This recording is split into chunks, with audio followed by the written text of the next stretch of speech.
Hello, everyone. Welcome and happy Pride. Please let us know who you are, where you're coming from, your pronouns, and what brought you to today's conversation. This is the third and final part in our virtual Pride series. It's called Queer and Undocumented, and we will be talking about the lived experiences of undocumented queer, trans, and gender nonconforming folks in the United States. And this is a special collaboration between my organization, Change Lawyers, and Oasis Legal Services. My name is Carlos. I use he and they pronouns. I'm the Chief Content Director at Change Lawyers. And what we do is that we fund the next generation of BIPOC and queer lawyers, activists, and change makers. And I very quickly want to introduce our special guest today. So first, I want to introduce Ari Jones, who will be moderating today's conversation. And Ari is a lawyer from Oasis. So welcome, Ari, and thank you for being here. Thanks for having me. And I also want to introduce our first guest, who Ari will be chatting with for the first 15 to 20 minutes, Grecia Martinez Rosas, who is the Executive Director of United We Dream.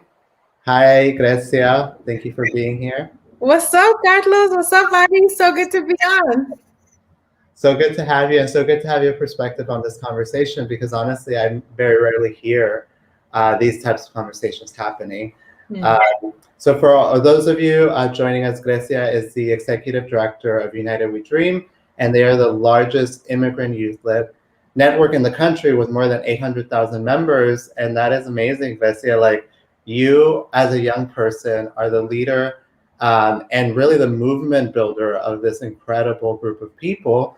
And so I'm really eager to hear how you organize the strategy and the architecture for what you all do and how you implement it too, which even today, you're going to be part of that later on once you leave us. So Ari, take it away. I'll let the two of you talk. And then just for folks in the audience, just note that at about 12:20 California time, we'll be introducing a few other guests and panelists.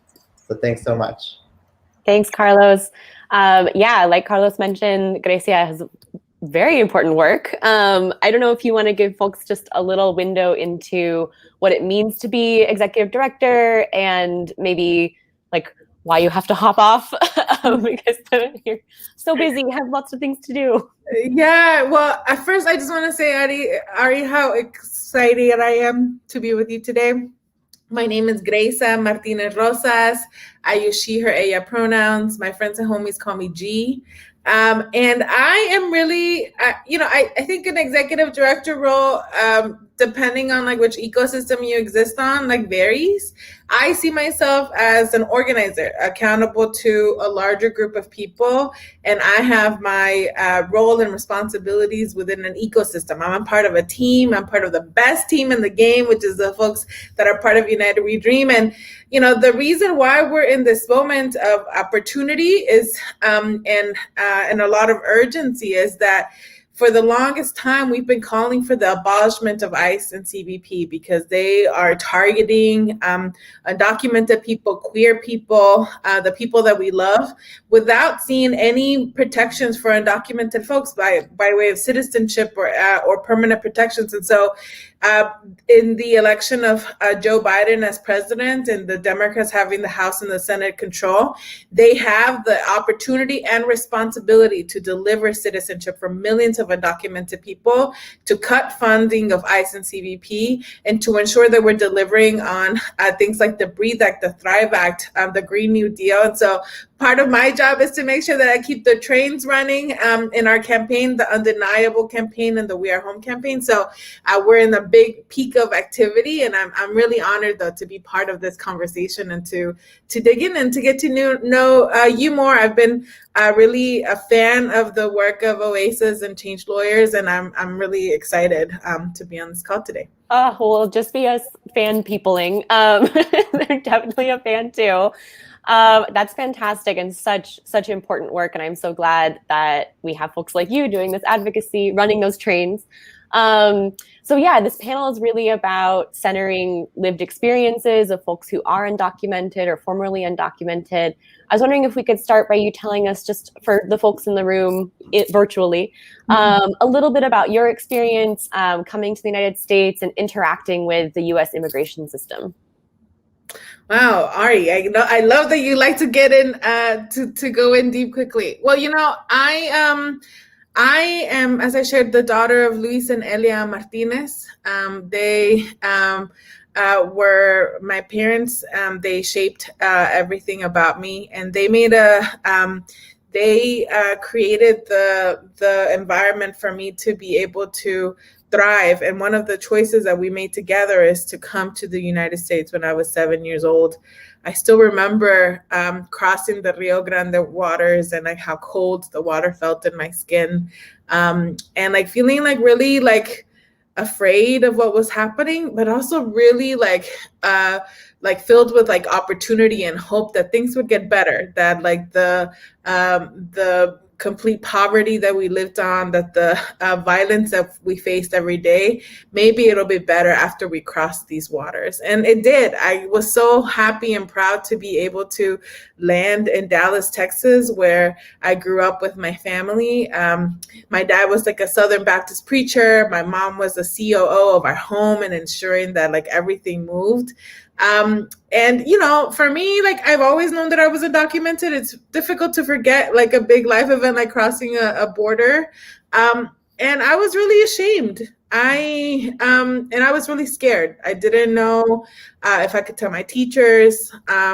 I didn't know, what would happen to my family, but I knew that I needed to hide and that I needed to keep my head down, get good grades, don't make too much noise, and just like get through it to make the sacrifices of my parents worth it. And I just remember feeling like, I don't know if it's ever happened to you, Ari, or folks on the call, but there's like this knot in your stomach when you think that, oh man, something may go wrong. There was like this knot in my stomach all the time when my dad would drive away from home to go to work, and knowing that he didn't have a driver's license and that if he was just stopped, he could be detained and deported.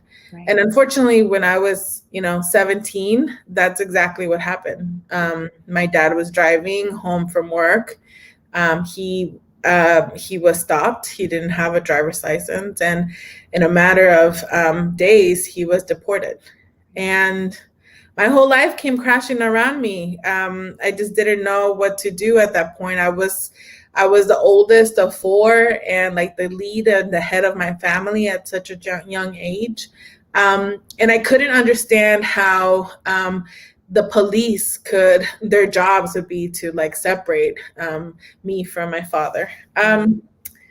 So I think that's a bit of like my story. I'll say that I am blessed that though I'm not a Southern Baptist anymore because of very obvious reasons and some challenges there, I believe that I was blessed to be able to be part of the immigrant rights movement, where I saw queer people like clearly embrace the joteria, like the queer spirit of being able to say that we were both undocumented and unafraid. I met United We Dream in that moment where I was really lost and I didn't know what to do. And I got the training, the organizing skills that I needed to not only transform my community, but transform my life. And by seeing the courage of those young organizers, like Jorge Gutierrez and many others, I was able to like really embrace a part of me that even more than being undocumented, I had never come out to anyone as queer. And it wasn't until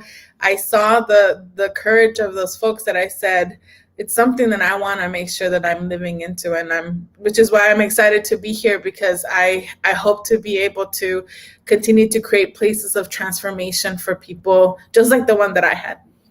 Yeah, absolutely. I think we see a lot of parallels in the way you were talking about, not being sure how your teachers would react, not being sure if you could like share this information that a lot of queer people feel, and like disclosing their status, or if we talk about like HIV status or things where we have that fear of that societal response. Thank you for sharing that. I think your answer dovetails right into my next question, which is about how has living at this intersection of being, undocumented and queer influenced how you organize, how you, come at activism and social change? How does that influence, your strategies and your work? Oh, wow. I mean, I think that the saying of like, we do not lead single issue lives, and the idea that like really comes from Black radical women liberation theology, that we are exactly the right people at the right time to be able to lead in this moment. I think that is when I feel myself grounded in my work, when we're in conversations, whether it be with decision makers, with our community members, being really grounded that like our experiences, I don't have to take off my rainbow parts of myself when I'm talking about undocumented status, or when I'm talking about being a queer woman, or being a survivor of sexual violence, or being all of the different iterations of the parts of myself that I fully embrace and have given me the tenacity and the clarity to move forward, that is not a liability, but rather it is like the power that has allowed me to not only survive, thrive, but also like organize with my community. And I think at United We Dream, we say that like the people closest to the pain are also closest to the solutions, the innovations, and the breakthroughs. And it harkens back to a conversation that I know we had with civil rights leaders and elders in the South that led the work with the Student Nonviolent Coordinating Committee. And when we were asking them for advice on how we should think about our work, they said, get you a group of people that can feel it in their bones, that know what victory tastes like, what the pain feels like in their bones. That's going to be the group that's going to create the sharpest strategy, that is going to be clear about the ultimate goal. And so for me, it's about, yes, there are like some political and policy implications and priorities that are important, which is why we're driving these campaigns. But at the end of the day, I think part of the legacy that we will be able to leave behind in our work is this legacy of creating spaces where the discipline of hope is like at the core of our strategy and decision making. And so I think that for queer people, the nights that I felt like maybe something was wrong with me, maybe like my Christian parents weren't going to embrace me, or that maybe it was too much and I didn't want to like lean into that true part of myself, that the thing that got me through those nights and those moments was this, the voice of my mom in my head telling me like, tú puedes, güerita, like you can do it. And I just feel like I want to be part of that legacy for other people, where we're encouraging one another, where we're super clear about our power, and we're delivering real ass wins to people's lives, while we're also looking at what my coach calls like the long arc of history, that my work will be necessary, but not sufficient. And then my job is to ensure that there are many others, just like you, Ari, like Carlos, like many others on this call, that will ensure that the legacy of queer people, of people of color, of Black women, and that work continues. Right. Yeah. Really thinking about the long term. I think it's so much of what you said has been very inspirational. Thank you for folks in the comments also calling it out. I see you. Hopefully maybe not the last question, but maybe the last question. I want to make sure we get this, because we have a lot of lawyers on the call, folks who are thinking about going to law school or maybe in law school, and service providers, folks who might be interacting in that way with folks. Do you have any advice or action items for folks who want to better show up and support queer immigrants? Yeah, what should folks be thinking about? I love that. I'll say three things. The first thing is that our collective job is to ensure that people are able to create conditions where people can move from a place of hope, of hopelessness to hope, of like feeling isolated to feeling in community. So if your work contributes to making people feel like they're victims, but if your work contributes to isolation, if your work contributes to like some sort of like savior complex, then like if you can acknowledge that, then like you're in the right pathway to ensure that you're making the shifts necessary. But like the work needs to make sure that like you're moving people from hopelessness to hope and into community. I think the second thing that I'll say is that it is important and necessary for us to really be grounded in like a trauma-informed response and like trauma-informed work and service and organizing. And when I say that is that, you know, oftentimes for queer immigrant folks, there is a sense of like, oh, you've achieved so much and like you're so resilient and like how great that that's part of it. But the resiliency comes from a lot of pain and a lot of trauma, and it's the life's work that will be put into undoing that, unlearning and relearning different things. And so it'll be important that no matter where you are, whether you're a lawyer dealing with a client, whether you're a service provider, whether you're an organizer, that you keep a trauma-informed analysis and lens on how you do that, so that you're supporting the work and that person is doing at that time. And then the third thing I'll say is that no matter where you are, I think that I have the privilege to work with some amazing lawyers. I work with them in partnership, and we won at the Supreme Court and district courts and all of those things. And with service providers that are like putting their heart, sweat, and tears to surviving this pandemic that was a confluence of a spike in anti-Blackness and xenophobic attitudes, as well as like expulsions or exclusions of undocumented folks and Black and Brown folks from our healthcare systems.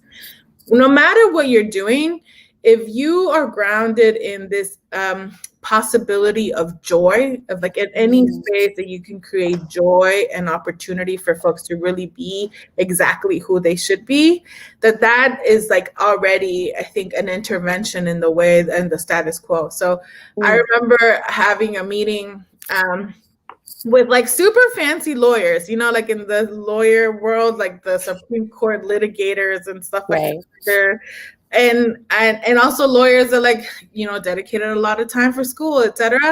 And we played like, we had like a check-in question about like, what's your favorite like color? And like, we made them tell us what their favorite song was. And I think that the places where we were most effective is when people allowed themselves to be human, even those roles, and reach for joy in those moments. And so I think that would be my third piece, is that if it's not a joyful relationship, if it's not grounded in like you equally sharing or sharing some piece of your humanity with the folks that you're in, then it's a transactional relationship. And, you know, sometimes those things have a place, but if you want to transform, if you want to have systemic impact, it will require you to be present, to be human, and to be in joy. Absolutely. And also sounds like a way to make work a lot more sustainable for bringing joy. Yeah. Oh, thank you so much. This fantastic. Thank you for all of your time. That was incredible. I know you have to run, but just really, thank you so much for joining us. That was wonderful. Thank you so much, Ari. Such an honor to meet you and to be with all of you today. Yes. Happy Pride. Happy Pride. We did it. Pride is 365. So Hell yeah. we'll keep celebrating, but I'm glad we had this month. Absolutely. Thanks, Carlos. Okay, so now we're going to bring on a couple of our other presenters. I am very excited to introduce two wonderful folks.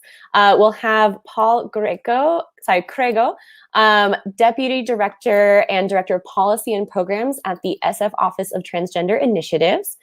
Hi, Paul. Hi, thank you so much for having me, Ari. I'm so excited to be here with you.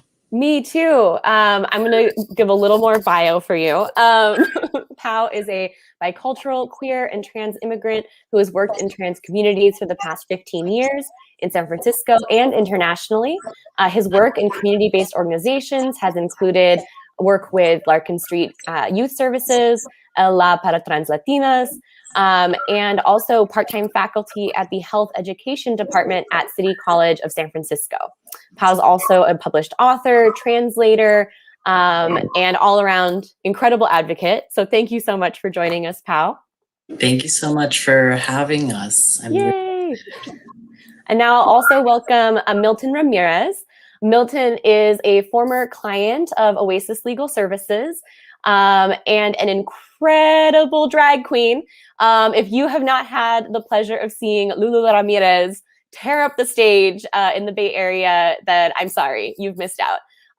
Lulu is so incredible, and I'm so glad that we could have Milton join us.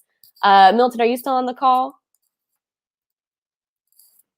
All right, we may have lost Milton's connection. This is live. This is live organizing. This is what happens. Technical difficulties. I just sent Milton a message. Hopefully we'll be able to bring him back on. But I'm going to go ahead and get started with you, Pao. So exciting. Great. So I asked Grecia this question, and I'm curious. She sort of, connected a lot of her history with her immigrant experience and also to coming out. And I'm curious if you also feel like, your experience as a queer individual has impacted your experience as an immigrant. Yeah, so first I want to say, Grace is so inspiring. I don't think I've seen her speak before, and that's going to be hard to go after. So I'll just put that out there. But I do, I think my experience has been different in the sense that I came into my queerness and my transness as a really young person, but I did not become an immigrant until I was a young adult. So I moved to the US when I was 20 years old. I moved on my own without family. And so that was very, that was its own thing. And I have family and I had community back in Spain where I'm from that did have to interact a lot with the immigration systems there. But I really kind of came into my trans and queer experiences first, and then mostly because of just not having much opportunity and not seeing much of a place for myself in Spain in terms of the work that I wanted to do and kind of being able to just be trans and queer and out in my work. I decided to try to move to San Francisco in the Bay Area. And so that really kind of, my queerness totally is the reason why I became an immigrant. And I think there's a lot of ways in which my immigration experiences and my queer and trans experiences have intersected. And we can talk more about that.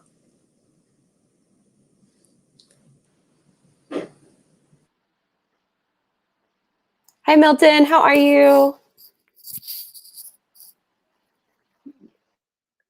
We can see you, Milton. Oh, no, come back.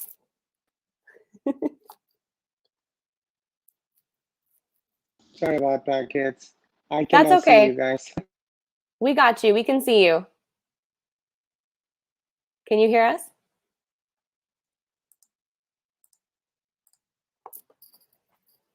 Let's see.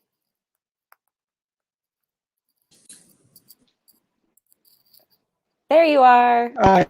Hello, everybody. Milton here. Thank you for having me, Ari, and everybody. Thank you for being here. Just joining. My name is Milton Ramirez, aka Lulu Ramirez. I'm dragging, but I'm here. Hello. Yes. Hi. I'm going to start with the same question for you too. What we're talking about is how your identities overlap and interact with each other, being formerly undocumented and an immigrant, and also being queer, being out, gay, drag queen, all of those things. How has your experience been a combination of those two things. So how's your experience as a queer individual impacted your experience as an immigrant? It was really hard at the beginning. I moved here in 1996 when I was 18 years old. And thankfully my mom was here, but I wasn't fully openly gay at the time. So I had two things on my plate. The first one was that I was always scared to not get in trouble with anything or anybody, because the last thing I want to do is go back to where I came from, what I was running from. Because back in the days, it's still now, in El Salvador, where I'm from, it's a taboo. So getting here, it was like my safe place to be. So I didn't want to ruin it for me or my family. So I wanted to do the right thing, but work hard. I actually, instead of going to school, I went to school and learned English. I was speaking English already like a year after, going on 2. My sisters and we got here almost at the same time, like with a month of difference, and I speak better English than them. Better, no good. But anyway, so the point is that I try my best to do the right thing and stay in the right path, because I was scared to go back to where I came from, and I was eager to become something better for myself and my family. So, and it was crazy because it was too much for me. First, I wasn't out completely, and second one, I was illegal at the time. So it's like I had to watch my back everywhere. So I was living like in the scary. I was kind of scared all around for a bunch of years. So, but I tried to do the right thing the whole time I was doing it. So yeah, that's a lot of pressure. Absolutely. Would you feel comfortable sharing with us some about your experience coming out? What allowed you to feel safe to do that, or what that experience was like? So I came out of my mom's to my mom's because that was the only person that I really care, and my sisters. I came out of her and I told her, Mom, I'm gay. Your parents will always know, because your parents know you better than anybody. They just don't want to see it, especially in the Latino community. Your parents know, but they just don't want to know it. You know what I mean? Right. So that was my mom at the time, because my mom was a strong woman, and yada yada. And I was like, okay, I have to confront her and say, Mom, I have a boyfriend, but I got a boyfriend first so I can feel your strong and talk to her. She said, you have to go or something. I'm like, okay, I have a boyfriend to back me up and we're moving together, because we were that kind of relationship at the time. So, but the surprise for me was when I told my mom, of course, as a Latino parent, what did I do wrong? Why? So, and I was like, Mom, it's not you. It's just that's the way I am. But, and I said, but if you want me to leave your house, I have no problem. But the first thing she said, how can I not love you? She said, if I don't love you, how do I expect the world to love you? So no, you have my full support. So we had an amazing conversation, and my mom is my best friend now, thanks to that. And my life became easier because then my sisters and everybody in my family became very, and also they will look up to me because I was never getting in trouble, and I was always trying to step ahead, try to be better, do the right thing, try to create things. Even in my drag community part, I created jobs for other younger queers who just starting to do shows, and it was hard for me because nobody told me how to do it. I learned on my own. So now I wish not the same thing for anybody else, because it was hard for me, because I don't know where to go, I don't know where to do, and I have to find out the hard way by myself. But thanks to that, now I can, thanks to that now, I can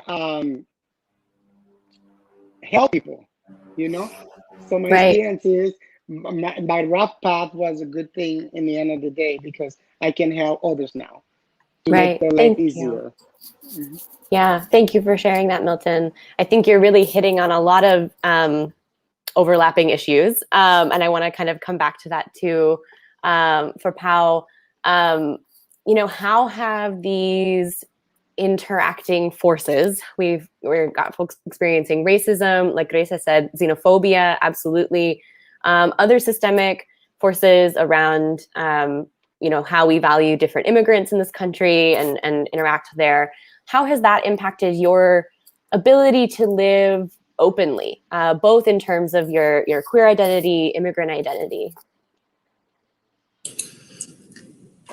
Is that for me? Mm-hmm. Okay, cool. Yeah, I think that's a really great question. I mean, I think that I hold a lot of privileges that allow me to navigate the world in the US in a way where people don't even realize that I'm an immigrant most of the time. They just assume I'm like a white person from the US. And like, I think that affords me a lot of access that I wouldn't have otherwise. And I think sometimes that is helpful for me sometimes because I, don't always have to disclose that I'm an immigrant and I don't have to kind of experience the same level of xenophobia that other people experience. But I think that there's also kind of the other side of that of like, sometimes feeling a bit invisible, even within queer immigrant communities, and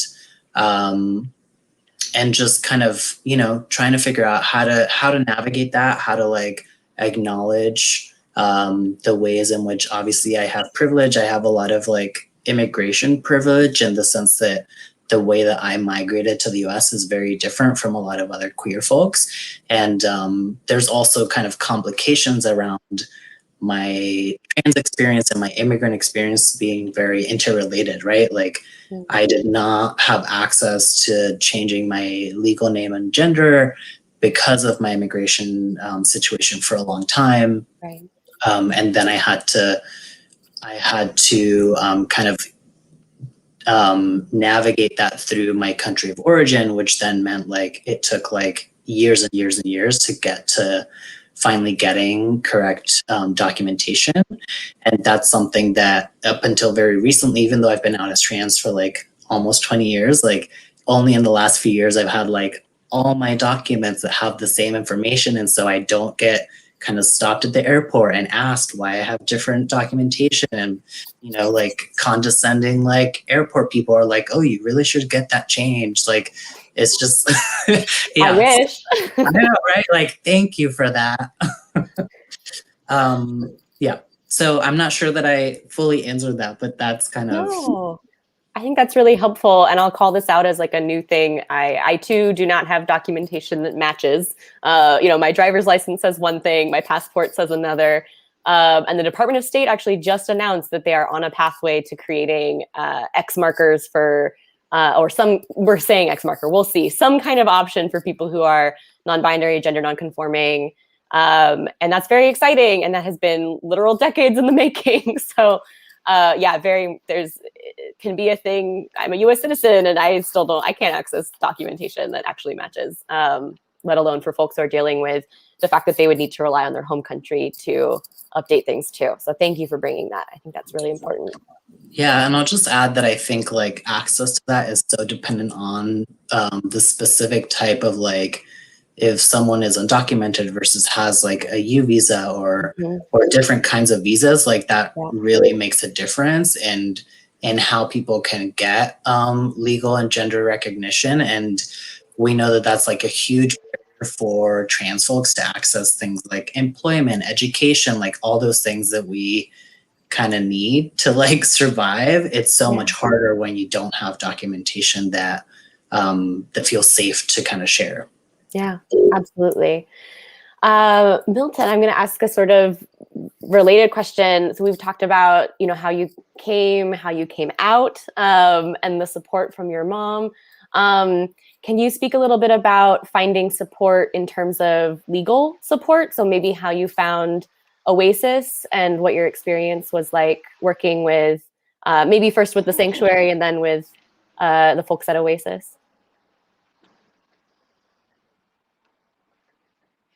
So, well, at first, for all the Salvadorians, we got the the protected status, temporary protected status for a while. Mm-hmm.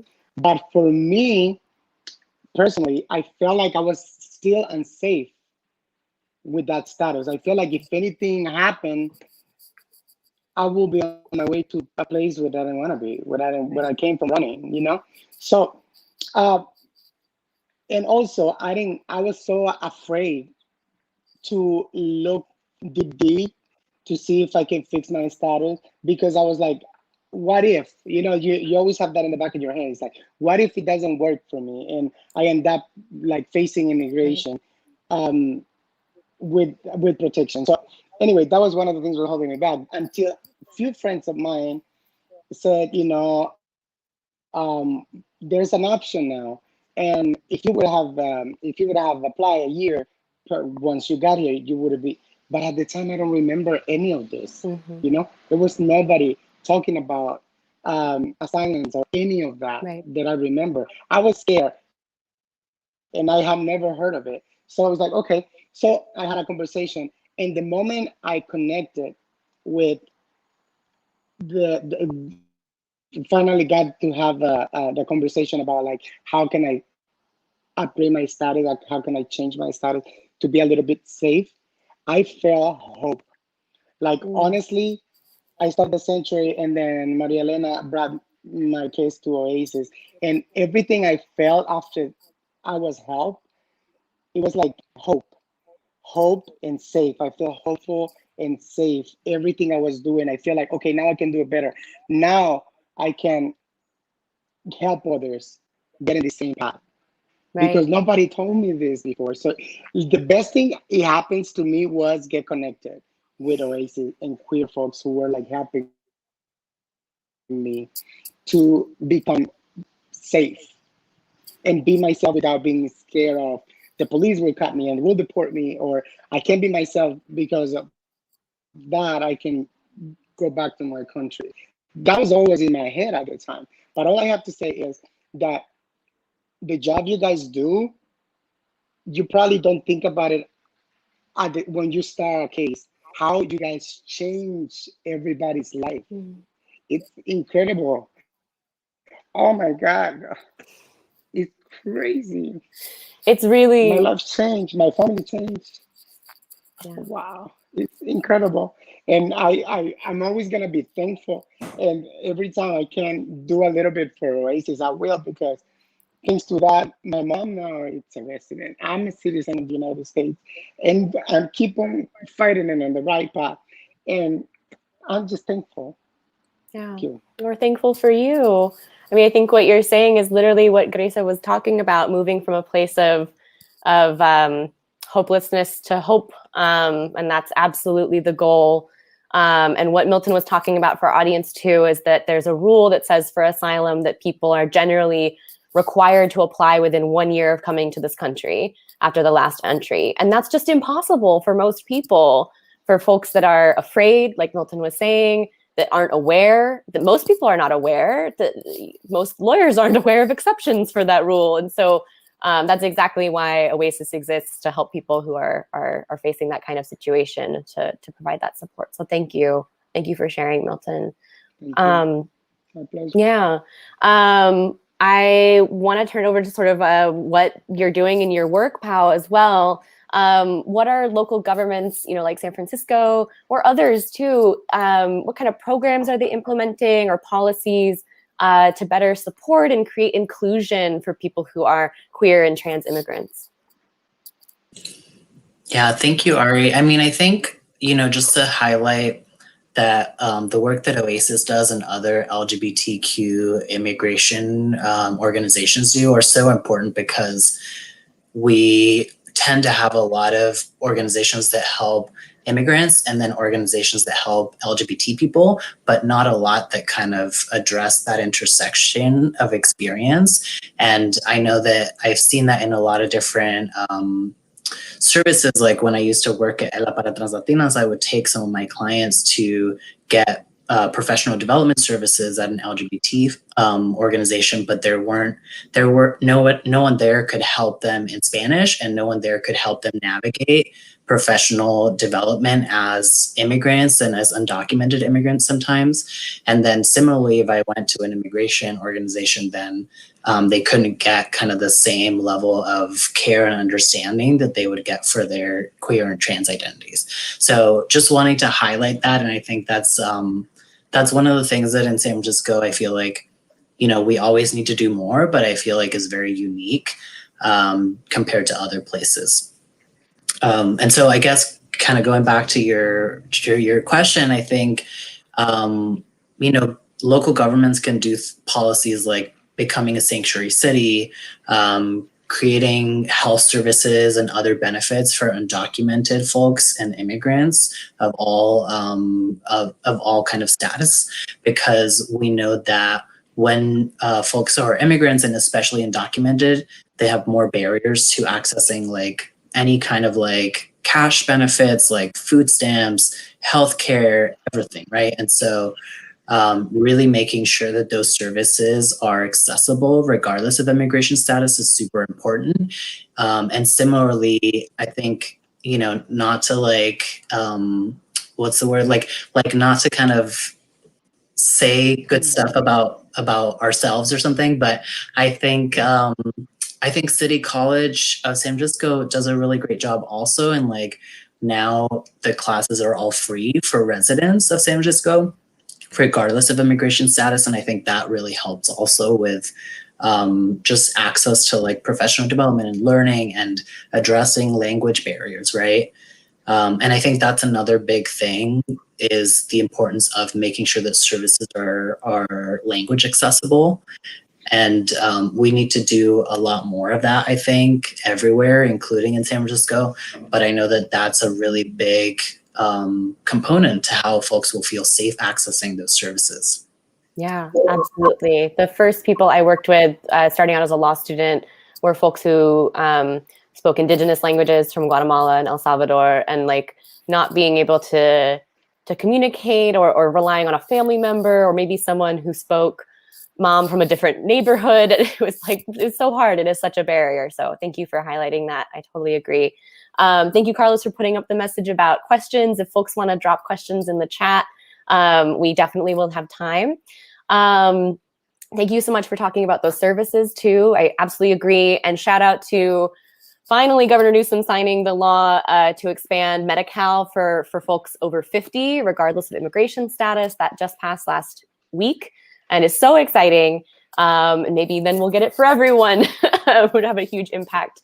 Like Pao was saying, many of our clients who are asylum seekers, so are in the process of applying, are completely ineligible for any kind of public assistance.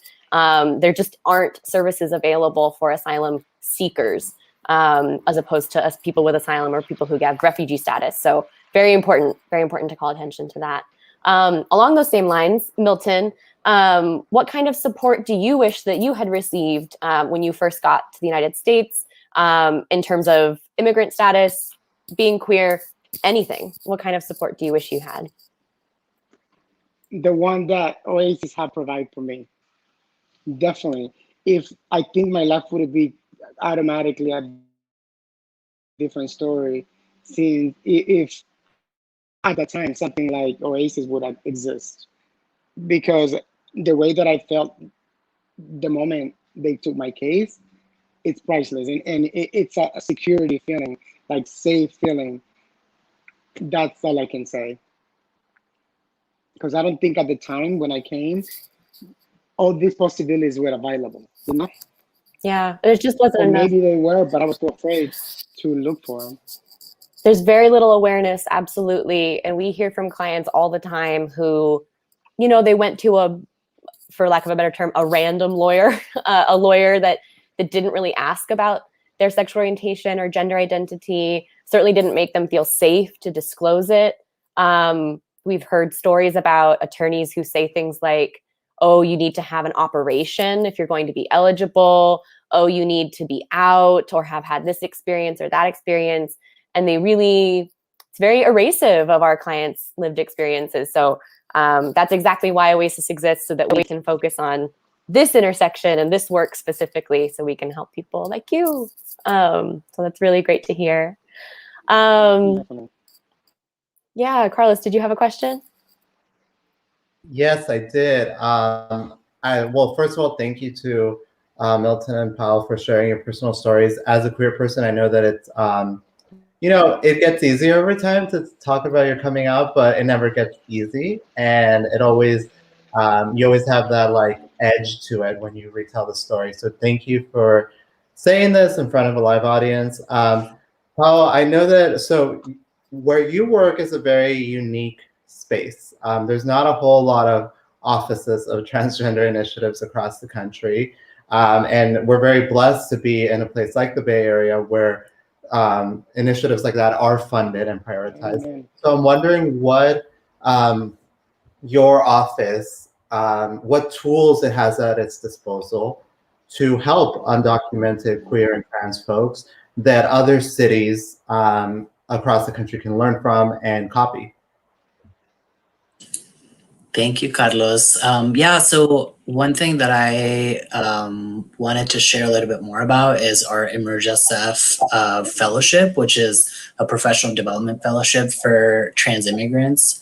And that's a very small program at this stage. It's just it's kind of like a pilot program that we've had for 3 years. But one of the things that I think is really unique about it is we give people a stipend to be with us for 5 months and focus on professional development. And there's requirements of like doing an internship and taking classes at City College. And the classes can be like ESL, or they can be anything else that's related to the person's professional development that they want to address. But most folks do end up wanting to do an ESL because that tends to be kind of the first step for them to be able to access like, better employment or continue with their schooling. And then we also do professional development sessions with them. And so far it's always been in Spanish because the group that we've focused on has been trans women. And I think, the feedback that we get is really positive. And I think one of the really unique things about it is like, we give folks a stipend that is significant so they can actually focus on their professional development and not have to worry so much about like, how do I make ends meet? How do I pay my rent? And can really kind of take the time to focus on that. And then I think in addition to that, some of the work that we do in our office is not so much direct services other than this program, but we do a lot of supporting organizations with accessing or advocating for city funding and new city programming. And so one of the recent exciting things is that the mayor announced that she will be allocating $2 million over the next 2 years for a universal basic income program for trans folks. And that has been thanks to our office and thanks to our trans advisory committee. And I think that's a really good example of something that is so key for immigrants because of not being able to access a lot of other services and a lot of cash assistance. Yeah, it's something that our other speaker, Arya Saeed, also called out. So very exciting program. At Change Lawyers, we give out scholarships to folks who are not generally in law school, right? People who don't look like the typical lawyer. And so our programs are very much focused on like identity and being race forward. And so I'm wondering we are a foundation. And so sort of like within the power structure. And I'm wondering what folks who in the audience who might be donors, who fund these scholarship programs, what they should know about the importance of these sort of very explicit identity-based scholarship programs, like the one that you piloted. Yeah, I mean, I think it's crucial because there are truly kind of tangible barriers that come with like certain identities and navigating the world with those identities. And then there's also additional trauma often, which is, doesn't feel as tangible, but has a really big impact on how we can navigate spaces and resources and opportunities. And so I think, like I said, with our Emerge SF program, having that stipend really makes the difference for our participants to be able to kind of just take some time and really focus on like, what do I want to do? Like, for example, one of our participants is like in her 40s and has only ever done sex work in the US. And this fellowship really gave her the opportunity to think like, what do I want to do? And actually start imagining herself doing something else than survival sex work, right? And I think that wouldn't have been possible without that kind of support, like financially, and also the emotional support and the kind of the inspiring hope and possibility, right, for what she could do. Yeah, and when you add on the extra layer of immigration consequences of criminalized sex work, for example, that could have huge ramifications for someone's life in terms of their immigration status as well. That's amazing. Ari, I think we have time for one more question. So if you have anything that you would want to ask Paul and Milton to leave us with, feel free.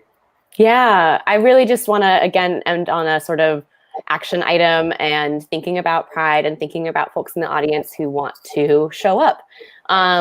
So the question is, how can allied community members show up, support queer, undocumented, and other immigrant communities? What are you looking for? What does that look like to you? Either you want to start with Pao? Sure.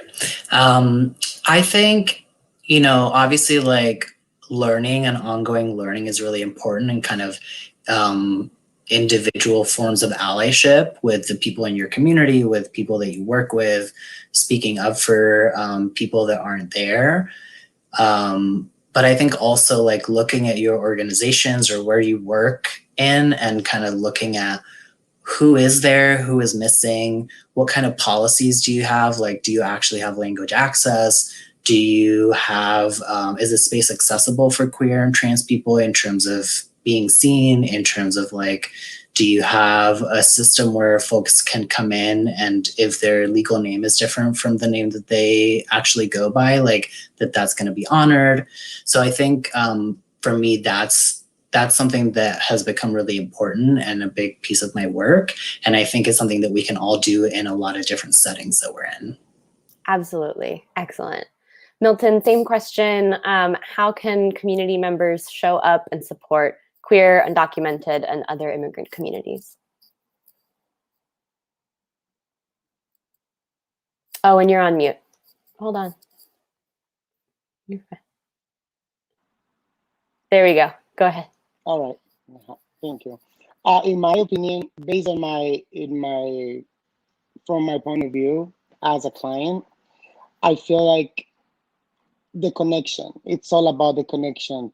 Spread the word when you see people in need of that kind of stuff. Because of that miscommunication, I couldn't have done that earlier or sooner. I couldn't be saved sooner. So in my opinion, it's like communication. Like as a community, we need to spread the word and let people know. Like tell your friends if they need help with whatever, there's an organization who does help you. I have done my share on that part because I'm a drag queen and a lot of people come to me and talk about like, oh my God, I just got here, Lulu, and I'm running away from my country. And do you know anybody who can help me? There's Oasis. And there's me sending all this new clientele, all these people to get the help that I get. So I feel like communication and spreading the word is my key. It was my key. And it is up until now. Excellent. Awesome. Thank you so much for being here, everyone. I think this is really, really, really wonderful. Yes, thank you so much, Pao. Thank you so much, Milton. I can't wait to keep having this conversation with the two of you. Milton, when is your next performance? Because I want to go. So I'm hoping in 4 months. Because as I'm sitting right here, I got my ankle surgery 2 days ago. So, and I can't be on heels or active for like 3 to 6 months. But I'll keep you posted on my social media. I'll be doing shows in a wheelchair or something. Yeah, I was going to say, go follow Lulu on Instagram. Make sure you're following Lulu Ramirez. It's amazing. We will all be there at the next performance. Yes. Well, thank you so much. Thank you. I'm going to take Paula and Milton off screen, but thank you both for joining us. And I think that one action item that I do want to leave folks with is, for anyone watching us right now, if you don't know, there's something called Give Out Day. It's a campaign that happens every year for Pride Month, and it basically allows organizations like Oasis to fundraise, to get new donors, and to get a lot of money.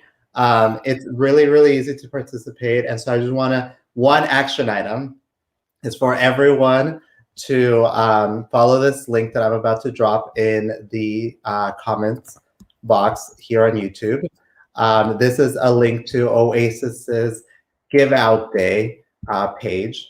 And basically, it doesn't even matter how much money you give. It just matters that Oasis receives a lot of small individual donors. And last year, Oasis was the #2 organization in the country who received donations. And if they are the #1 organization to receive donations, they get an additional $10,000 in funding, just like automatically.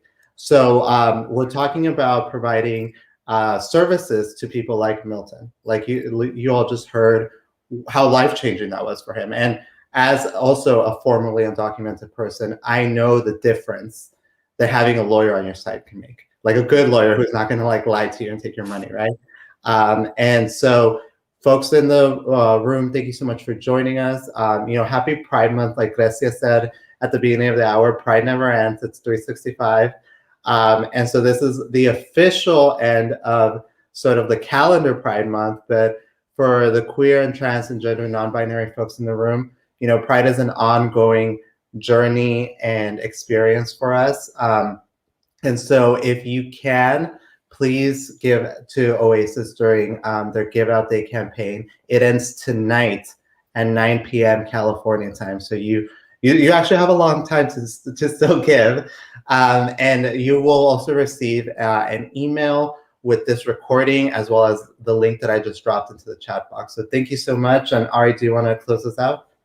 Yeah, thank you so much, Carlos. It's been an honor to work on this series with Change Lawyers. And again, as a former Change Lawyers fellow, just thank you to this organization. I hope you all continue following Change Lawyers, and I'll see you at the next one. I'll see you at the next event.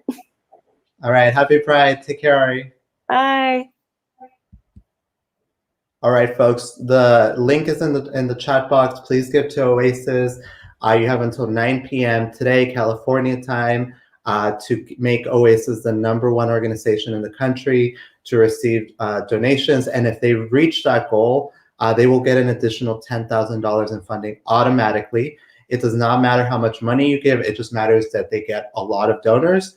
So if you can give as little as $10, that would actually be so good for them. So thank you so much to everyone. Happy Pride, and we'll catch you soon with another Change Lawyers event.